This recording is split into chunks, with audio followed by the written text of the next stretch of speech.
There is a vital piece of information that many people miss regarding the beast out of the earth in Revelation 13. Now Daniel 7:23 tells us that a beast in prophecy represents a nation of the earth. So this earth beast of Revelation 13 is a nation, but which one? First, Revelation 13 verse 11 says this beast out of the earth has 2 horns like a lamb. A lamb in the Bible is a symbol of Christ, so this nation rises as a Christian nation. But then, as verse 11 confirms, it speaks as a dragon. Revelation 12 confirms the dragon to be Satan, so this nation which first rises as a Christian nation ends up speaking for Satan. In verses 12 and 16 of Revelation 13, we are told that this beast has the power to cause all the world to worship the first beast nation of Revelation 13 and receive its mark. So what does this earth beast nation need to have in place to force all the world to worship the first beast? 2 things. It needs to have some sort of financial control of the world, but it must also have military control of the world. Now, are there any nations that come close to fulfilling this criteria? Well, take a look at this following information. Now, I also think that if we were just resorting to that and we didn't have a realistic view that there are bad people out there who are trying to do us harm, and we've got to have the strongest military in the world, and we occasionally have to twist the arms of countries that wouldn't do what we need them to do if it weren't for the various economic or diplomatic or in some cases military leverage that we had. Early in the history of warfare, man learned that the best formula for victory was compounded of striking power, mobility, and self-protection.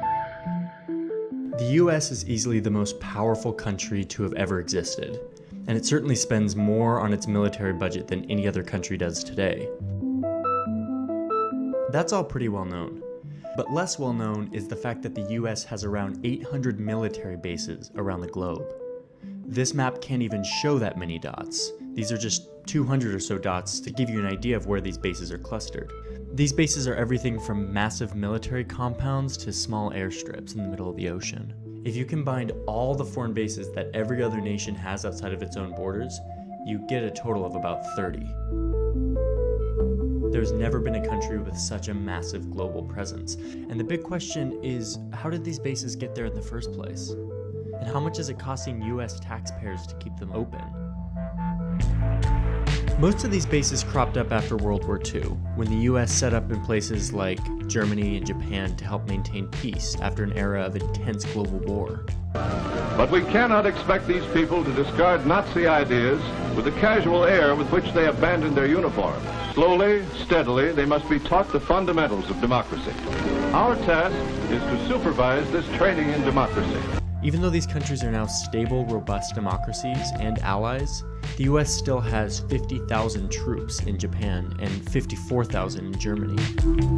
The Korean War brought an influx of American infrastructure into the Korean Peninsula, where we now have 28,500 troops stationed. The Cold War made the US expansion to every corner of the globe imperative to US strategic goals. Here in Russia, you see the reason why we are spending billions of dollars in defense production. Why your family is paying the highest taxes in our history. But even now that the Cold War is over, there's not a place on Earth that's not still covered by US military influence. This includes everything from naval compounds like those in Guantanamo Bay, to small drone bases like those in the Horn of Africa, to little-known posts in the middle of the Indian Ocean like that of Diego Garcia. And it's not cheap. Keeping US foreign bases open costs taxpayers between $70 and $100 billion per year. That's more than any other government agency receives in taxpayer money, besides, of course, the Department of Defense itself. Taxpayers pay between $10,000 and $40,000 more per soldier stationed abroad than they do for those stationed here domestically. But this cost seems to be worth it to most lawmakers.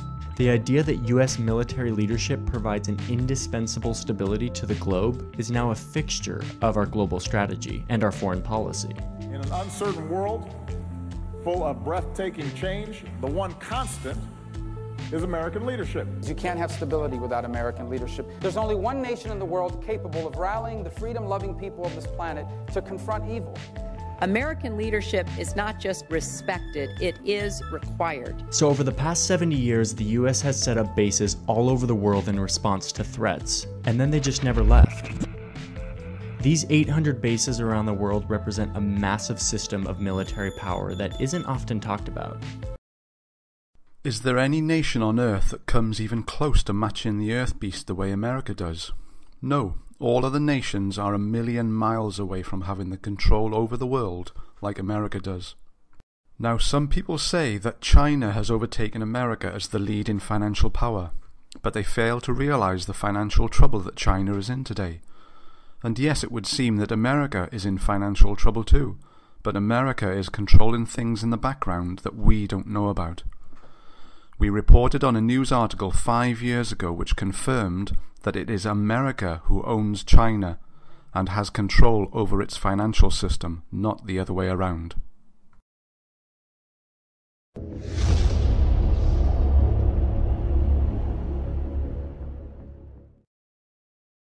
Friends, America is the only nation that can fit the Earth Beast of Revelation 13. America is the only nation on Earth with the financial and military power to force all the world to take the mark of the first beast, which is the mark of the Papal Church of Rome. The majority of churches in America do not know this truth, which is why they are uniting to so-called Make America Great Again. But they are being deceived and will end up forming the image of the papacy, a church-state union in America. And these fallen Protestant churches in America, uniting with the Catholic Church, will be the very ones to call for the enforcement of the Sunday law, the very mark of the Papal Beast of Rome.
All that was stated in Bible prophecy is coming to pass, and all that was stated in this amazing prophetic book, The Great Controversy, is coming to pass. If you have not read this amazing book yet, then I urge you to read it and find out the truth, so that you can be prepared through Jesus Christ for what is coming.